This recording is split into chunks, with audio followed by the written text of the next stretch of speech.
we are here with Kimberley Baker Guillemet, who is a judge in the criminal court system here in LA.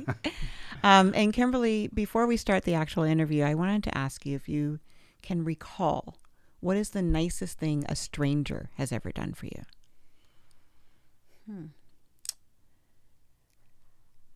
If I can recall, actually, it was a statement about my book. A friend of mine whose daughter, who I do not know and have never met, said to her, I really like that book because it was like a window into the life of someone who I may never have met, and it really gave me a lot of perspective.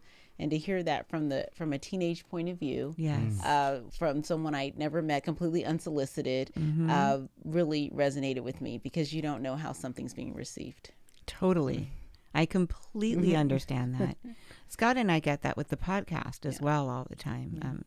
People either feel seen or they do see a different perspective, something they'd never thought of, which is why we love telling all these stories like yours that we're going to get to hear today.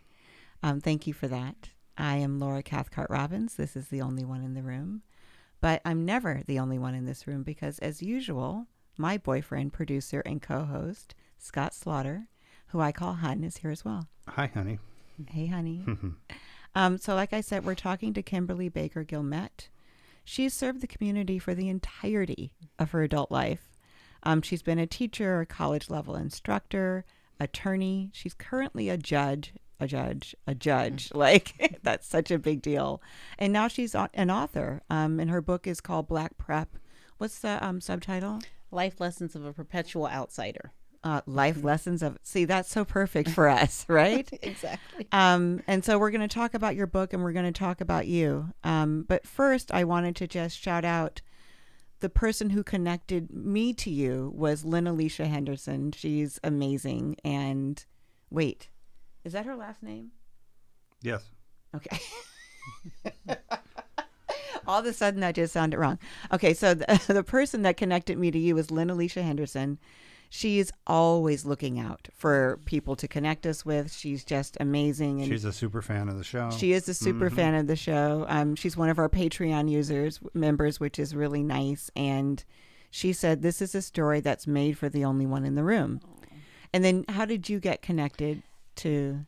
There's a wonderful parent at my daughter's school, Caroline Hull, and she read the book and she said, I have a friend who I shared the book with, and she's connected with this wonderful woman, Laura. She has this tremendous podcast. Would you be interested in connecting? And so that's how it goes. Yes. I love that. Yeah. I love those kind of connectors. Yes. And then we both happen to be in the city of Los Angeles, so that really worked out well. Yes, absolutely. So shout out to both of them, Carolyn and Lynn Alicia.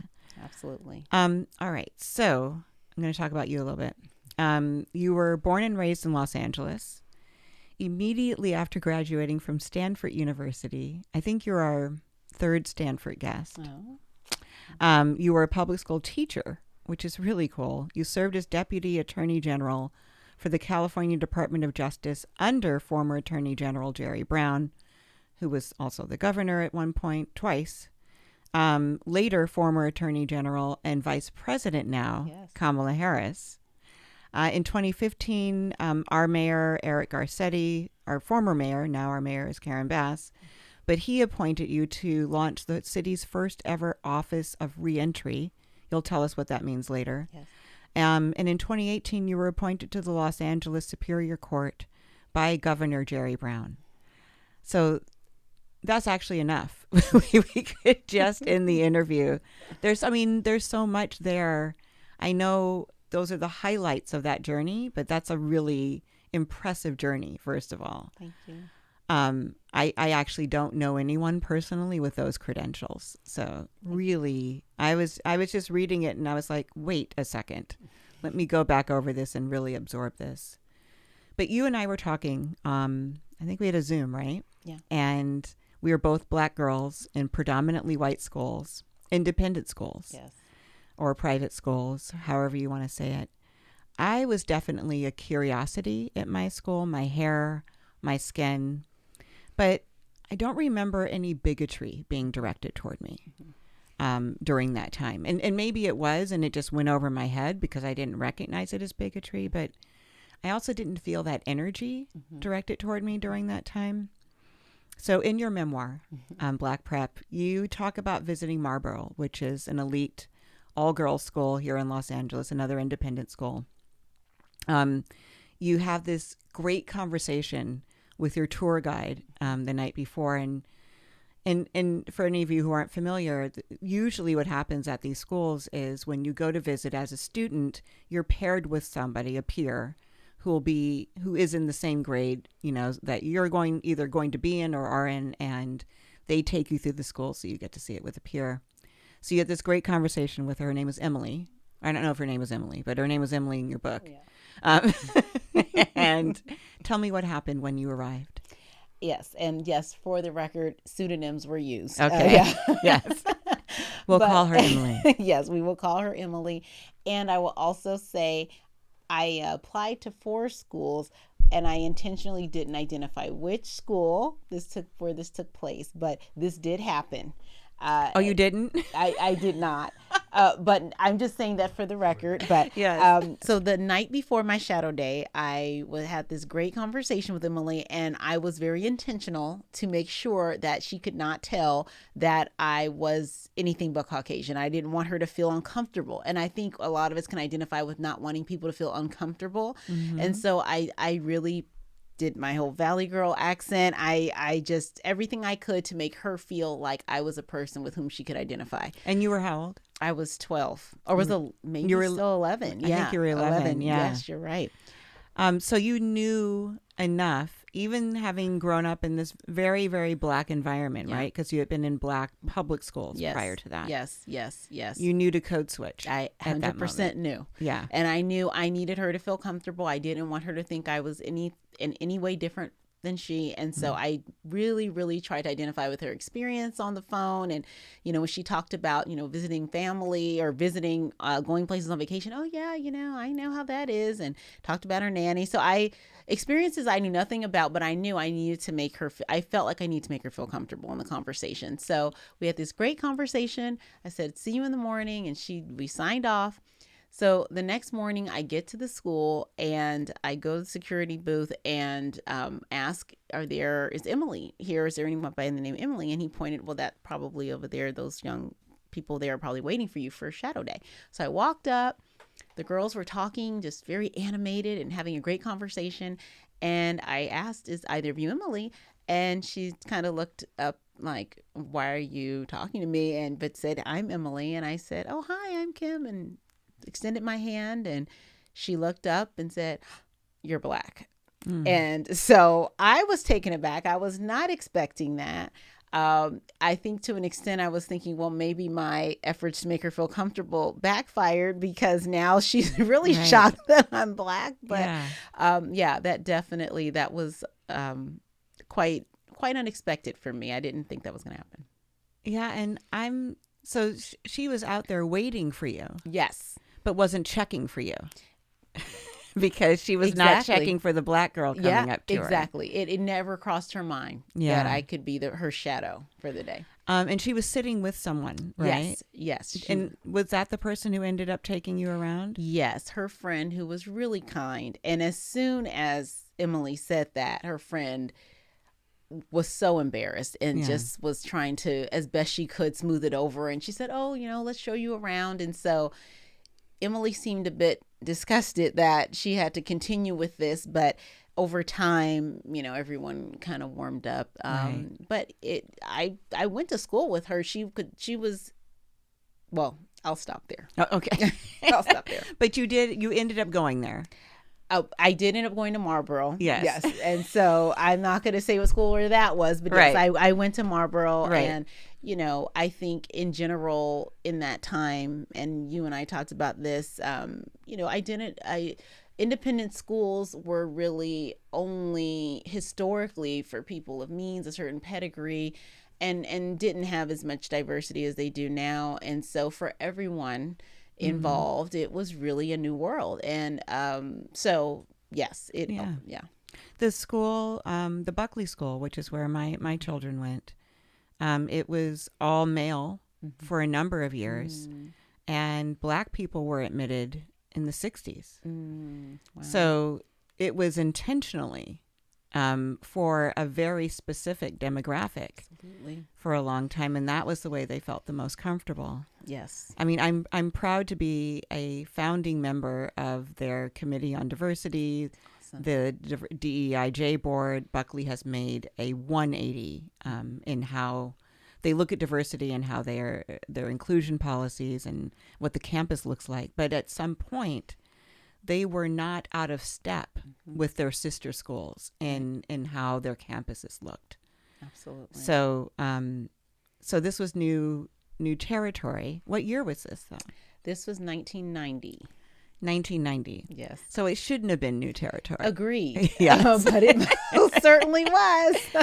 Yeah, I mean, that's anyway. Yeah. So we'll talk more about that, but you write a lot in the book about being not just brown, which is this most beautiful brown that I see you in person. My gosh, your skin is gorgeous. Thank you. Likewise. Oh, thank you. Thank you. But you talk about being round. Yes. Can you just talk about the challenges of being heavier than your peers? And actually, before you start talking about that, I wanted to just kind of say that you had, at this point in your life that we're talking about, where you're starting this elite private school, your parents have been divorced, right? Yes. And you are just delightfully in this book, the smarty pants in your class.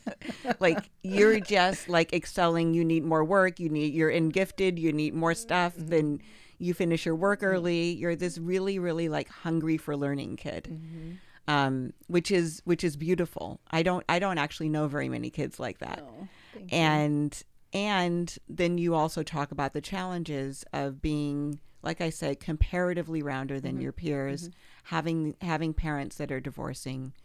You live primarily with your mom. Yes. Okay. So talk about being round. Yes. Yeah. Well, it's interesting because I had been round my whole life as far as I can remember. Certainly at the age of 12, I had been round my whole life. That was part of how I think people identified me, certainly in elementary school. And so, How so? How do you mean? in the sense of she's the fat nerd. I mean, that's how the kids talked, you know, that's just what it was. And so I knew very early on that my assets were not, at least socially, going to be grounded in my looks growing up. So I never connected that as a path to elevation or a path to accolades. It wasn't on the table for me because it was not based upon how I showed up in the world, something people thought of as an asset. And so coming through elementary school, I was like, yeah, and I am, yes, right. I'm chubby. So I like to eat. And Yeah. I was unashamed about that, about loving food. So I love to eat. That was something that was a non-negotiable for me at that time. So I said, well, I guess this is how it's going to be. And Yeah. so at any rate, being in a brown and black space, being round is different than being in a predominantly white space and being round. So, and brown. and round. Yes. So I'm coming from this space where, I was the chubby girl, but it socially was different because there were other girls who may have not been rail thin, and it wasn't something that was a prerequisite for, let's say, popularity, so to speak, or even you weren't expected to shut up necessarily because you were rounder. It was just you might not be considered, you weren't going to be prom queen, but you could still be who you were. So when I go to this very elite white space, being round 100% was not something that was considered an asset. It was certainly something that was considered detrimental. And it was almost, I felt like a judgment on it. Like, do you lack self-control? Do you, why can't you control yourself enough to manage yourself in this space in your life? Yeah. Yes, you're smart. But not only are you coming here black, but now you're coming here round. And so, like, how dare you? Don't be And both. so, yeah, exactly. Don't be So, both. and I remember in my class, there were probably, I could count on I mean, maybe 3 fingers, girls who were white, who were not thin, and they weren't heavy, but they weren't real thin, and it was a problem for them. Yeah. And not that people would say it. It was just how it was implied, and so for me, you know, I was still going to eat, so I was not going to stop doing that. So it was just kind of became part of my identity, but I started to feel differently about it over time, because if you're in a certain environment and you're getting certain messages, whether they're implicit or explicit, over time they start to sink in. Also, you entered that school at around the time that dating begins. Yes. And so those things pull focus at that Absolutely. moment. Like how you look does matter for the first time, maybe more than ever. Absolutely. So but thank you for talking about that, because I think it's just one of those things that people, okay, so maybe you grow out of it, right? Maybe that's the stage you grow out of it, but they don't really talk about what it's like while you're in that stage. Absolutely. And I know I'm not going to project, but I know that it can be painful. It sounds like you got good with it, with accepting yourself, but like you shouldn't have had to. And I'll say this, I don't know that I fully accepted myself in my skin necessarily, but it was a mix of, I think, growing up and growing out of it, things, your body changes, and then me being intentional about certain things, but not necessarily the whole time having the most healthy lens on it. I think I, over time, realized, I think I might have, and I talked about this in the book, I had definitely unhealthy eating patterns to lose weight. Mm-hmm. And I didn't identify them as such because that's what you do, you know? So, yes, but I think over time I certainly did. And I'm grateful that, and I think it was good because of my foundation in elementary, I didn't view my worth connected with my size from a very young age. I think as I got older, I contended with it, but I didn't see my value connected with my size when I was small. So that was good. No, that's great. That's great. And that's a cultural thing. Yeah, absolutely. So regarding like socioeconomic, you write about how when it was decided that you were going to go to this school by grandma, by mom, not by dad at that point, but let's get the money to get her there. Right. I don't think at the point that you went to the school that dad was down to contribute. Correct. So you were the first person in this school's history to you got a scholarship, but you weren't the first person to get a scholarship. You were the first person with a payment plan. Yes. And that was a really remarkable thing. So there was an economic disparity between you and your peers. Absolutely. You and I talked about in the movie Straight Outta Compton, Ice Cube's bus ride from his neighborhood to the white neighborhood where he was bused, and they show like, the check cashing centers and the liquor stores, and then those slowly disappear and turn into the wide tree-lined streets, et cetera, et cetera.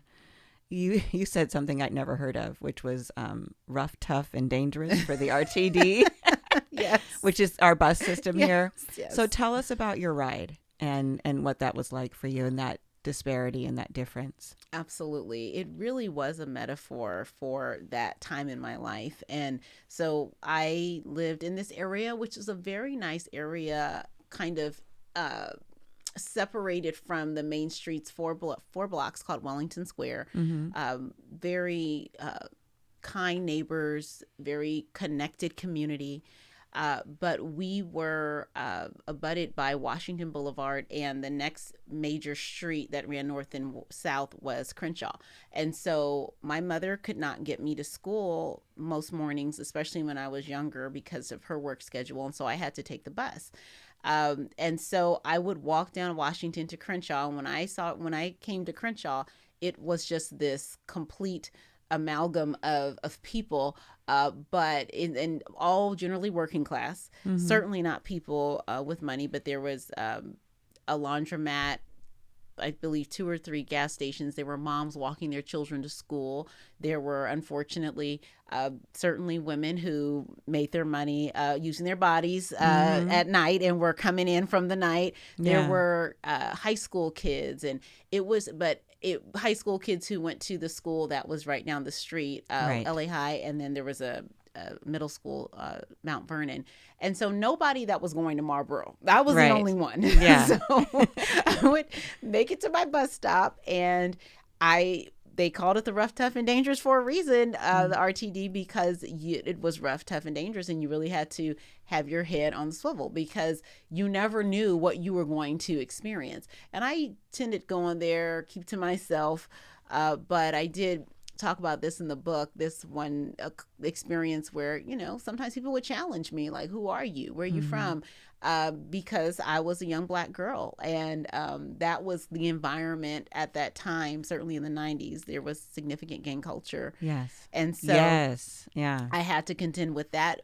But probably after the first couple stops, once I boarded the bus, most of the kids who were going to those schools were getting off. And so there was this shift, not only in who was coming on the bus, but the neighborhood around the bus. So we're coming from, as I described, the gas stations, the laundromat. There was I think a check cashing at the time as well. And then you're going down and you're starting to see a church, beautiful church, and these, tree-lined streets, and people walking just to walk for leisure. No one was walking for leisure. Where I was going. You're walking to go somewhere, and you're getting there and you're staying. You're not having quickly leisurely, as possible, exactly. right? No leisurely walks. People using bikes, and so it was just very different. And I talk about in the book, I loved it in the sense of, okay, I've crossed the threshold. I'm going into my school environment. And so I would have this momentary exhale, but then I would feel a different burden in that now I'm the outsider in a different way. And so I've got to have a mask on in a different way coming into this space because people have expectations about who I am and limitations on what they think I can be here. So it was a different shift, but a shift nonetheless going into that space. Well, yeah, and how cool that you were aware of that. Like, you describe it really cinematically too, like the change. So that must have stuck with you. It did. All these years. I remember it like it was yesterday. Yeah. When I really liked, and I don't want to spend too much time on this, but I loved when Papa, that's what you called your grandfather, right? Yes. Took you to school in the Plymouth. Yes. You might need to explain what a Plymouth is for some people. Does Plymouth still make cars, hon? I don't think so. But there was a time we all knew what a Plymouth was. We all knew what a Plymouth was. Yeah. My family had a Dodge Rambler, which I think was kind of the same setup. We were talking about that this morning, where the front seat was like the back seat. There was no division. Yes. It was just one long. Yes. Exactly. You get off at a highway exit and everybody slides to one side.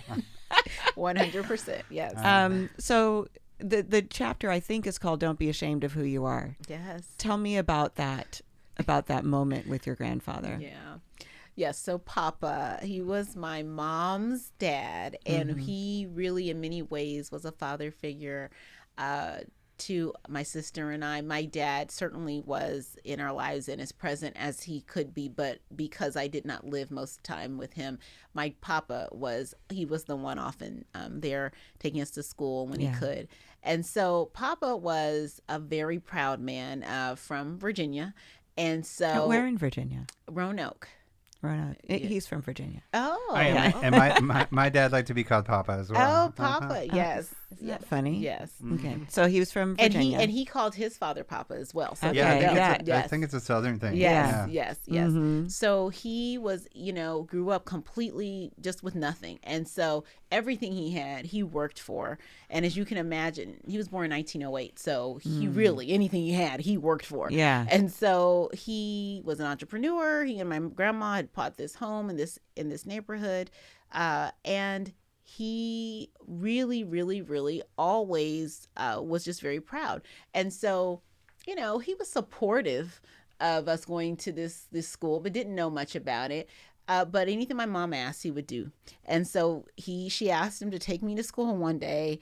And I was just trying as best I could to try to divert him from the keys to the Plymouth. Right. We had a Toyota, which wasn't fancy, but it was not a 25-year-old car. Right. It was at least 8 years old, maybe, but a sedan, which would have drawn less attention. So passable. First couple, yes. First couple times, he's, fine. He took the Toyota. The Toyota was blocking in the Plymouth. But this one particular day, the Plymouth was the last one in the driveway. Mm-hmm. And so that's what we were taking.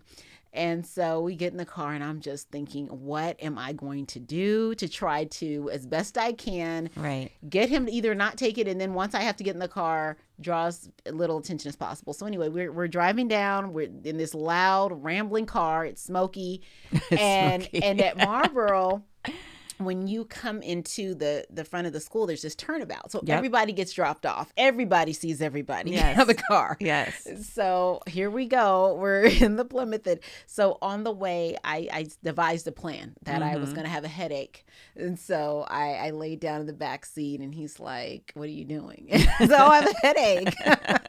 And so I get out of the car. And once we get there, I pop up. Bye, Papa. See you later. Mm-hmm. Hoping that he's going to bring the Toyota for after school. Of course he does. And he brings the Plymouth again. Yes. So he gets there. I jump in the car. I lay down again. And he's like, okay, what are you doing? Mm-hmm. And he's like, you still have a headache? I was like, yeah, I still have a headache. And so we get down the street farther. In my estimation, we're far enough away where no one's going to see me. I sit up and he says, he calls my bluff and he says, you don't have a headache. Mm-hmm. You were ashamed that they were going to see you in this car. And he said, let me tell you something. As long as you're clean and you're right, you don't ever be ashamed of who you are. Mm. And I'll remember that moment like yesterday for the rest of my life. And I realized at that moment, I cannot and I will not hide who I am to make other people feel more comfortable about me. And so he taught me that at, I think I was in 7th or 8th grade, and I have always remembered it. So that was a big shift for you. It was. It was. And I said, I'm not going to do this. I'm not going to do this anymore. Well, because that independent school drop-off pickup line can be quite intimidating. Yes. Ours had Maybachs and Benzes and BMWs and Bentleys. Mm-hmm. Absolutely. And, you better come with the right car. That's right. And also, and not only that, chauffeurs were dropping the children off. That's right. Nannies. That's right. Yeah. Not the mom or the grandpa. No, definitely not the grandpa. Certainly not grandpa. Yeah. That was, and then certainly not the smoky, exactly.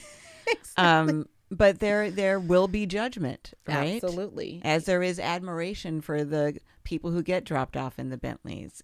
There's the judgment for people who don't. And, you are where you are, right? And you had every reason to be proud of who you are because you had gotten there on merit, right? Thank you. Yeah. But yeah, I thought that was really powerful. And I'm glad you described that moment.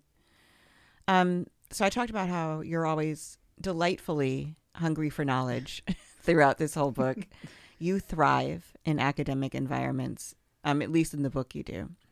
And so I just wanted to talk a little bit about how this system operates for brown girls who have the goods, but not peers in the system.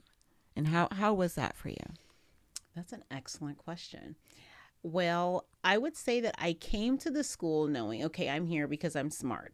I don't have connections. My family doesn't have a building named after it, after them. So I'm here because I'm smart. So I knew that I certainly had to perform academically. And I will say there definitely was a shift in terms of there being a learning curve from being the smartest person in an underserved, under-resourced public school and being a person who's trying to be competitive in an independent school that's well-resourced, as you know. And so there was that shift because little did I know that almost all of my peers had tutors just because, for everything, or that they had support or access from people other than their parents. So I remember knowing I need to come here and I need to show also that they didn't get it wrong by giving me this scholarship.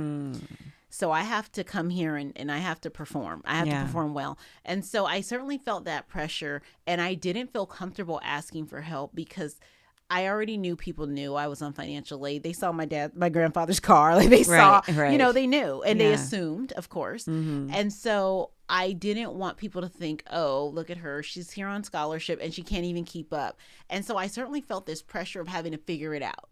Yeah. And I remember that my first semester, I did have a learning curve because there were certain things I just hadn't been exposed to and I didn't know about. And so I just remember just starting to ask a lot of questions and asking my teachers questions and then figuring out, oh, this is what people use to study, or this is how people do this or that. And really starting to just learn the terrain and then developing friendships with people who recognized my intelligence and wanted to be in friendship with someone who was intelligent and the way they were and were supportive. And so that was the basis for the friendship. Absolutely. A mutual respect. Yeah. I love that. Yeah. I was just thinking about that. It's because I did not thrive in academic environments in school. I mean, I wasn't terrible, but I wasn't anything like you. Oh, and so the idea, thank you, of not having a peer, or anyone who did this before me, that people are like, oh yeah, like so and so, or it was coming up behind me. It just, I think that for me was probably the most difficult part, was not having a peer that looked like me. Yeah. But you had peers that thought like you and that were excited about learning the way that you are. So that's where you found that. Yes. I want to talk about being a judge. So I read this. You can tell me if I'm wrong. Out of all the judges in LA, 4% of the people on the bench are Black women. 3% are Black men, which I thought was interesting. 7% total. 38% of the people in criminal courts are Black. So that's not a good 1-to-1 ratio there. Correct. It's a huge amount. So I want to talk about the fact that who's behind the bench aren't the same people as who's in front of the bench. And I also want to talk about, so we just had an election here. We had elections all over the country. Here, for the first time, I really did my research into the judges that we're asked to vote for. I usually leave it blank because I just don't know any of them, and I just don't know. I don't know which one. I don't know their records. Yeah. I just don't know how much of a difference it makes. But I did research, and I saw who was appointed by whom, what kind of their stance was. What some of them have their party affiliation. So I did that research and then based my votes. And I give a voting guide to my whole family based on my research. Nice. I mean, they don't have to vote like me. But that's helpful. Kind of, right? I plead something. The fifth. The fifth. So I know I just gave you a lot, but I want to talk about, and I also want to talk about, I'm called to jury service this month, actually. I have to start calling in the last day of the month. I don't want to go. I don't want to go. And I don't want to go to the downtown courthouse.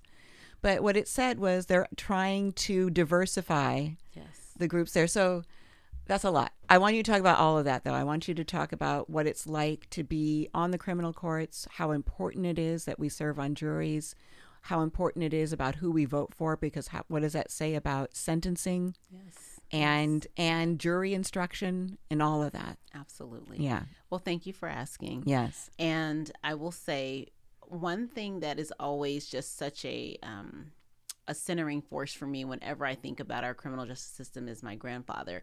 And I'll share something that I shared when I used to do the intros for jurors. Every week or so, they'd have a different judge rotate to come in to welcome the jurors to jury service. And so we would have opportunity to talk about whatever we want. We could talk about the criminal justice system, our democracy. And so I would give brief overview of that, but I would talk about my grandfather. And I remember my grandfather, and this is generally the story, this is what I would share. He was from, like I told you, very rural Virginia. He grew up with nothing. They would sometimes have buttermilk for dinner and go to sleep. And he and his family, there were 13 of them would get into 13. If I'm remembering correctly, Okay. into one car, and they drove out to LA back in the 20s, and all just saved their money and were able to save and finally purchase property. And so, as I indicated earlier, he's a very proud person, but always worked for everything he had. He was in World War II, served his country. And I remember he shared a story that when he was in Germany, and I think also he was in Italy, he was treated so much better than he was treated when he was here. And he said, I went and fought for my country, and I was treated like a man, but when I came back here, I wasn't. Yeah. And so when he was about 80 years old, he told me, I've been waiting and waiting for them to call me for jury service. They've never called me. And he's like, I'm waiting. Hopefully it comes one day soon. So he was 80? He was 80. He had never been called for jury service. So he passed when he was 91, never being called for jury service.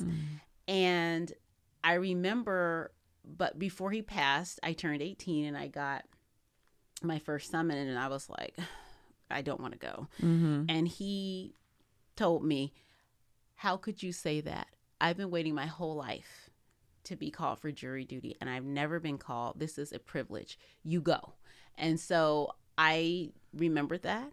And he felt as though that was a privilege, being a member of this democracy, to be able to participate in our juries. Particularly, we know the history of our country when we know it's supposed to be a jury of your peers, but historically, particularly when he was coming up, it was not a jury of his peers. It was all white men. That was what the juries looked like for years and years and years. And so I remember that when I had my moments in the past when I didn't want to go, because he never got to go. And so I say that to say, first of all, with regard to our democracy, one of the only two ways that we as citizens can participate is through voting and jury service. And so the voting piece is very important, because these are your elected officials, and they need to be people that are going to vote in line with your interest. And so 100%, like you said, do your research, figure out what people are about. Do they stand for what's important to you? Because they're the ones that are casting your vote. So I'm so glad to hear you do that for your family. Thank you. Did that this year. I don't know. Keep doing it. Please keep doing it. Yes. Because you're right. A lot of times people just will skip, just won't vote because they don't know. Right. And with judges, it's particularly important because, as you indicated, in criminal court, we sentence. 100% sentencing is through the judges. The verdict is through the jury, but the sentencing, which is really what can shift the trajectory of a person's life, whether they get probation or if they're going to be in local custody for 18 months or if they're going to be in state prison for years, is done and decided through the judge. And so you do need to certainly think about that, all of us as citizens, when we vote. And so voting is how we participate in our democracy, and jury service is how we can participate in our democracy. And so it's extremely important. And yes, we understand it's an imposition, but I will tell you, the court system is so grateful for our jurors. We are so grateful. So we understand it is an imposition, and we apologize for that. But thank you for your service. I'm going. I'll go. I'm going to call, and I'll go if I have to. Should I tell her the way you react when you get your summons in the mail? Oh, no. Well, that's basically it. Oh, no. I'm just going to say Kimberly from here on out. Yes. We'll need you. We'll say Papa. Yes, yeah, Papa. We'll say Papa. Code. Yes. So that's really interesting. So the sentencing is at your discretion. Yes.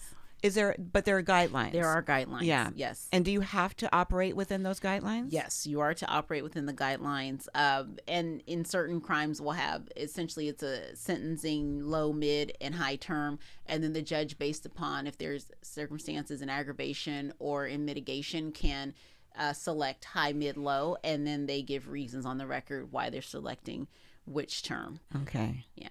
On the record. So we talk. I mean, I would imagine I read some statistics about Los Angeles, but I would imagine that in most metropolises, you're finding more Black people in front of the bench than behind it. Absolutely. So, what can be done about that? Oh boy, we need another 2-3 hours to answer that question. I mean, it's interesting because I was talking about this on a panel with some young people. a couple weeks ago, and I was talking about, in my estimation, the way we really heal our system is, number one, to really target and support our young people, because a lot of them don't have any support or resources. But second, we have to look at things holistically. I think our society has a view of folks, in a very myopic view, unfortunately. And so it's like, oh, you did something bad, you are bad, you will be bad the rest of your life. Mm-hmm. And that's not how human nature works. Right. People make mistakes. They have bad days, absolutely. But there's a lot that goes into that bad decision. And so one of the things that I used to do when I was in the mayor's office was think about, what can we do to reroute people from recidivism? And so recidivism is committing crimes repeatedly. Right. So after you get out, committing another crime. Yeah. And so, and thank you for that. So essentially, the things that we found were really helpful were, number one, employment, because a lot of people were not employed who were committing crimes. Second, education. Third, positive relationships, mentors who are going to route you properly and not route you improperly. A lot of time, behavioral health, folks who have undiagnosed mental health needs, or just in general have never checked in on their mental health, and who were self-medicating. Also, thinking about familial relationships and community. And so when we really approached reducing recidivism from all of those places, we saw recidivism rates plummet. Yeah. And it's because people are whole people. They're not numbers. But if you treat them as numbers, then you're not going to get good outcomes. And so I think a big part of what needs to happen in our criminal justice system is that we invest in people on the front end, and we think about them as people and not as numbers. That makes so much sense. All of that. Do you watch any procedurals on TV? Not so much. So I've seen a couple. Okay. And I bet you have. usually the defense attorney says to his client, oh, good, we got Judge whoever. Right. Because they're a good judge. What do you think defense attorneys say when they see that they have you? Oh, boy. I honestly, I don't even want to guess. I will tell you, my goal on the bench is to be as fair as possible and call it how I see it. And so sometimes that means the defense is going to like my decision, and sometimes the people are going to like it. But one thing I always try to do is explain it. And I view it in the same way as I parent. My children are not going to like everything I decide, and often do not. Right. But I explain to them why I'm coming out this way. And so even if they don't like it, they can understand my rationale. So I try that that's really how I try to navigate being on the bench and working and making the decisions I have to, because I want the parties to understand, I heard you, I understand your position. However, this is what I'm deciding, and this is why. Yeah. And I think it helps. People just need to feel heard, and they want to understand. No, I like that. And that's true of being a parent, or at least the kind of parent I am. Certainly, there have been decisions that have been disagreed with vehemently. Exactly. But the explanation is something that's carried forward, even if they don't like it. Yes, exactly. Can you think of anything that shocked you about while you've been sitting on the bench? Something that was just like, oh my goodness, I can't believe this is happening. I think one thing that continues to shock me, but it probably shouldn't shock me anymore, is something that shocked me when I started at Marlborough. I think when you have a group of people you hold them in a certain high level of esteem, you almost feel as though they're infallible. They don't eat the way you do. They don't live the way you do. Right. They don't feel like you feel. But each and every time I go into a different door or go onto another level of experience, I realize that we are all humans, for better or for worse. And so in that regard, judges are people too. They have bad days. They make mistakes, but they feel as well. And so I think that's a challenge being on the bench, because you really have to balance doing your job, but with your humanity. Yeah. And particularly in criminal cases where you're sometimes hearing horrific facts and circumstances that sadly, I think will stay with us for a long, long time. There's a lot of secondary trauma there. But to be able to use your humanity to do the right thing with sentencing, but also understand you are there representing our court. You are there as a representation of the law and keeping that balance. But I think that's really, because I think I always, as a lawyer, you hold the court in such high esteem as we should. But now that I'm bench you are officer, the court. I'm like, I'm a human, and so I feel I sometimes make mistakes, and just being aware of that, have awareness of that. So you talked about everybody having bad days or humanity. Have you ever made a decision or said something having a bad day that you've had to walk back? I will say, and I think this is part of my OCD, every time I'm talking, I'm thinking, should I say it that way? Should I? So I'll usually self-correct really quickly in the moment. If I can think about maybe once where I didn't self-correct in the moment, but maybe the next appearance, I would have said, I said to counsel, counsel, upon further reflection, I want to revisit X, Y, or Z. But I feel really, really strongly that it's important to validate people, and probably because of my own experience growing up, where maybe I didn't always feel validated or heard or seen. And so it's very important to me that no one feels that way if they're in my courtroom. So if I think I've misstepped or misheard or misunderstood or misinterpreted, I will go back because I think number one, I need to get it right. But also people need to feel confidence in our legal system that when they come there, that the judge is going to hear them and be unbiased and be fair. So that's really important to me on a personal level. So I try to do a pretty good job with it. I hope that I do. Well, that's really interesting, because we didn't talk about your OCD, but what I hear you saying, and then now that I'm thinking back, in the book, your OCD, which is obsessive compulsive disorder, you were diagnosed with that? I was as an adult, though, not as a child. But it can be a hindrance to some people. Yes. But what I hear you saying is actually an asset for you, because it seemed like it was an asset while you were growing up. Yes. And now you're saying it's an asset while you're sitting on the bench. It is, and there are hindrances for sure. Right. It's definitely not as prevalent as it was when I was a child, but certainly when I'm more stressed, I feel more triggered in it. Yeah. But I also know how to manage it better as well. When I was a child, I didn't know what it was. I just thought, this is me. And so, what did it look like when you were a kid? I just remember checking the doorknobs repeatedly at night, getting out of the bed to check the doors, getting out of the bed to check the stove, making safety stuff, safety things. Yeah. If I'm eating, I have to turn in a circle 7 times before I eat the next Dorito. I love Doritos. So things like that. Okay. That's funny. I did. I love So it takes a long time to eat a bag of chips. It surely. Well, actually, not as long as you think. Making really quick circles. Exactly, really quick ones. And so what does it look like for you now? Now it's very, very cerebral. And I can tell when I'm getting into a set of circumstances that are very stressful, and I can try to dial them back a little bit. But just, over analyzing things, really being very judgmental on myself about judgmental.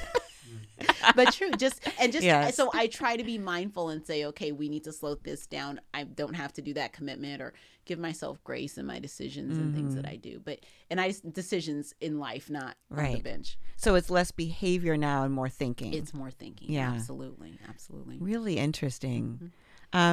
Your bio says that you reside in LA with your husband and 4 daughters. And then it says, in her spare time, Kimberley loves to write and offers encouragement as a motivational speaker. I'm like, what spare time? You're a criminal court judge with 4 daughters and a husband. How do you have spare time? Well, I probably should say it's not spare, but I am intentional about how I use it. Okay. And so if something's important to me, yes, like this Black prep conversation, yes, then I make the time for it. Yes. Because it's important. Well, we appreciate you. And just for those of you listening, this is a Sunday afternoon where Kimberley has come to take her time to tell us her story. And we're so grateful. Thank you for doing that. Yeah. And Your book, Black Prep, is available on Amazon. Is it available anywhere else? Yes, Barnes and Noble. Barnes and Noble. And it's also in stores. It's at Target and some very small but wonderful Black-owned establishments. Gotta frequent Esalen those. Yes. And Malik Books in Wonderful. Los Angeles. Yeah. Wonderful. Where can people find you? Well, because of my day job, I don't have a prevalence on social media, Sure. but I do have a website. It's called theblackprep.com. I do post a blog there. Nice. And I'm able to be reached in that way. Great. People could send you messages through that? Yes. Gorgeous. Yes. Love that. Anything next for you that you want to talk about? I don't have any next steps that I think I can say for sure. I just always want to be present and responsive to opportunity and need. And so whatever that looks like, I'm willing to do. Beautiful. Beautiful. Kimberly, thank you. Thank you. Thank you. Yeah, for Thank sharing you your so story. much. And I really hope people do read this book. It's, like you said at the beginning, it's not just for Black and brown people who've had this experience. It is a window into the experience of really any marginalized person in any space where there's a dominant culture. So Absolutely. yeah, thank you very much. Thank you so much. Thank you for having me. Hi, I'm Kimberley Baker Guillemet, and I am the only brown girl with OCD who became a judge.